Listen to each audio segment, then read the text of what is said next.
Baik, Assalamualaikum warahmatullahi wabarakatuh. Alhamdulillah, wassalatu wassalamu ala rasulillah wa ala alihi washabihi wa manittaba'ahu hudah amma ba'du. Sahabat-sahabat Kang Sirot semuanya, apa kabar? Semoga sehat selalu, berlimpah rezeki dan Allah mudahkan setiap urusan dunia dan akhiratnya. Alhamdulillah, hari ini hari Idul Fitri. Semoga kita semua dalam keadaan suci kembali. Ya, karena Id itu artinya kembali dan Fitri artinya suci. Jadi kita kembali suci seperti bayi yang baru dilahirkan oleh ibunya. Kayaumin waladathu ummuhu. Kenapa bisa kembali suci? Karena kita sudah dibersihkan 30 hari selama Ramadan. Ya, kita menjalankan puasa di bulan suci Ramadan. Siangnya lapar, ya, kita berhaus-hausan, dahaga, malamnya beribadah. Semoga semua itu Allah terima oleh Allah Subhanahu wa taala. Ya, ibadah kita, tilawah kita, saum kita, semuanya Allah terima dan kita kembali menjadi suci. Ya, satu hal saya ingin mengingatkan bahwa ya Idul Fitri ini jangan dijadikan ajang untuk kayak orang baru keluar dari penjara ya, yang kemarin-kemarin nggak makan, pas setelah Idul Fitri ke sana makannya banyak banget, mentang-mentang banyak makanan, banyak daging, ketupat dan sebagainya. Ya, kita kayak balas dendam ya, bukan seperti itu ya. Idul Fitri itu adalah untuk kita berkontemplasi, merenung ya. Kita ini kembali ke suci ya, kembali kepada fitrahnya kita sebagai manusia ya, manusia sejati ya. Ya, karena kehidupan yang normal itu ya di bulan Ramadan sejatinya. Kenapa? Karena tugas kita memang untuk beribadah. Wa ma khalaqtul jinna wal insa illa liya'budun. Tidaklah Allah menciptakan manusia dan jin kecuali untuk beribadah. Nah, di bulan Ramadan itu kita kayaknya full ibadah ya.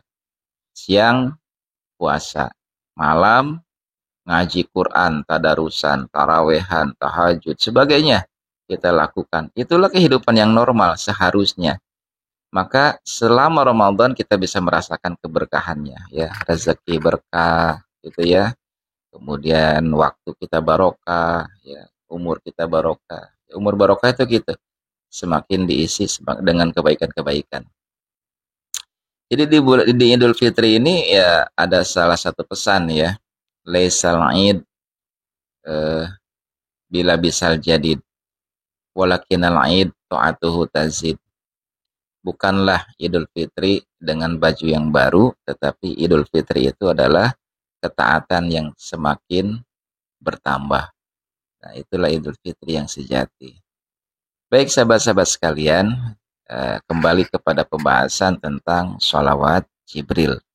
Ya, sholawat Jibril ini adalah sholawat yang dibaca oleh malaikat Jibril ketika Nabi Adam ingin menghalalkan Siti Hawa. Ketika Siti Hawa diciptakan oleh Allah di surga untuk menemani Nabi Adam, maka syarat agar Siti Hawa ini halal, maka harus membaca sholawat dulu. Akhirnya diajarkan oleh malaikat Jibril dengan sholawat sallallahu ala Muhammad.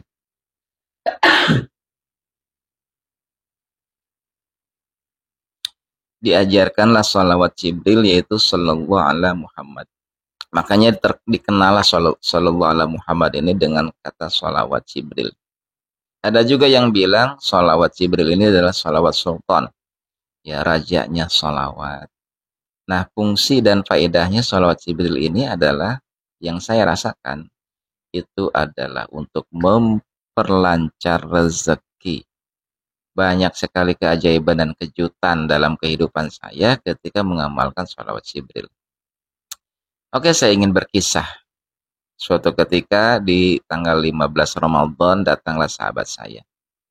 Dia curhat tentang kehidupannya, curhat tentang finansialnya, dan saya sarankan agar melakukan riyadhah ya selama bulan Ramadan, yaitu dengan membaca sholawat Jibril setiap malam 1000. Mungkin karena kehidupannya sedang ya minus, akhirnya dia melakukan salawat Jibril ini. Rajin sekali setiap malam dibaca, setiap malam dibaca. Dan alhamdulillah dia nyampein kepada saya ternyata memang berasa banget. Hati semakin tenang, ya, pikiran tenang, dan tiba-tiba ada aja rezeki yang datang. Tiba-tiba ada rezeki, tiba-tiba ada orang yang bayar utang, yang dulu pernah lupa gitu, pinjam uang lupa gitu, tiba-tiba bayar utang. Ya, ada juga orang yang tiba-tiba beli jualannya, ya, tiba-tiba orang ada butuh jasanya, ya seperti itulah, ya, keajaiban dan kejutannya, kekuatan sholawat Jibril ini.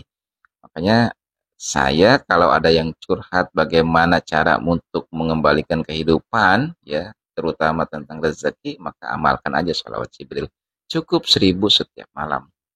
Dan itu adalah pesan para ulama. Ya, Habib Lutfi juga menyampaikan bahwa orang yang membaca sholawat 1000 itu orang yang paling malas. Orang yang paling malas. Tapi kita kan seorang awam ya. Orang yang pemula banget. Ya awali aja dengan yang ringan-ringan. Kalau tidak bisa 1000 ya 100. Kalau tidak bisa 100 ya 11 kali setelah salat fardu. Nah, kenapa harus sholawat? Rasulullah Shallallahu Alaihi Wasallam kan pernah mengingatkan bahwa yang pertama, satu sholawat itu akan dibalas 10 rahmat. Rahmat itu artinya adalah kasih sayang. Jadi kalau kita menyampaikan sholawat kepada Rasulullah, maka Allah akan menyampaikan kepada kita, melimpahkan kepada kita 10 rahmat. Kalau kita membaca sholawat 10, maka 100 rahmat yang akan Allah berikan. Kalau kita membaca sholawatnya 1000, maka 10.000 rahmat yang Allah berikan. Bahkan di hadis yang lain Rasulullah menyampaikan ma min du'ain illa bainahu wa bainallahi hijab. Tidak ada satupun doa kecuali antara doa dan Allah ada hijab. Hijab itu penghalang. Hatta yusolli ala nabi, hingga sampai dia orang yang berdoa ini membaca sholawat, maka fan kharaqal hijab, terbakarlah hijab itu dan doa kita akan melesat nyampe kepada Allah Subhanahu wa taala. Ini sabda Rasulullah Shallallahu alaihi wasallam ya. Tidak akan pernah bohong Rasul mah. Karena Rasul itu sifatnya adalah sidik, jujur. Ya, mustahil kadzib, mustahil beliau berbohong. Jadi ketika kita ingin doa kita cepat terkabul, maka awalilah dengan sholawat. Apalagi membaca sholawatnya sampai 1000 kali setiap malam. Imam Suyuti menyampaikan bahwa berdoa kepada Allah Subhanahu wa taala itu akan diijabahnya sampai di durasinya 7 tahun. 7 tahun loh berdoa sampai diijabah doanya. Tapi kalau kita kan pengennya instan. Ya, pengen cepat. Kalau pengen instan, maka kita ini harus tahu diri. Siapa kita di hadapan Allah? Ibadahnya kebluk, ya. Puasanya juga males, baca Qur'annya males, tahajudnya males. Tidak ada cara lain kita ini mendekat kepada orang yang dikasihi Allah. Kekasihnya Allah di muka bumi itu siapa? Ya Rasulullah Shallallahu Alaihi Wasallam. Maka dekatilah beliau. Kalau kita nih, contoh ya dalam kehidupan, kita ini dekat dengan bupati. Ya, contoh ya, kita ini dekat dengan bupati. Kalau kita dekat dengan bupati, maka urusan administrasi, misalkan ingin bikin KTP, hal-hal seperti itu, ingin mendapatkan bantuan dan sebagainya, kan dimudahkan. Dan kita tahu cara-caranya. Itulah ya sholawat seperti itu. Kalau kita mendekat kepada kekasihnya Allah, lantas kita berdoa dengan atas nama beliau, insya Allah Allah ijabah doanya. Buktikan aja ya, 1000 setiap malam sholawat Jibril dan kita berdoa tentang hajat kita, insya Allah Allah mudahkan. Dan banyak kisah yang sudah membuktikan. Kalau ada yang bertanya, banyak nggak yang membuktikan? Banyak yang sudah mengalami? Banyak sekali. Bukan satu dua, ribuan orang yang sudah mengamalkan sholawat. Sholawat itu banyak bentuknya, ya ada yang panjang, pendek, dan sedang. Kalau saya bacanya sholawat Jibril, bacanya pendek, simple, ya. Yang penting kita mendoakan Rasulullah Shallallahu Alaihi Wasallam. Silakan diamalkan sholawat Jibrilnya 1000 setiap malam. Insya Allah setiap hajat-hajat kita diijabah oleh Allah Subhanahu Wa Taala. Sekian, semoga bermanfaat. Assalamualaikum warahmatullahi wabarakatuh.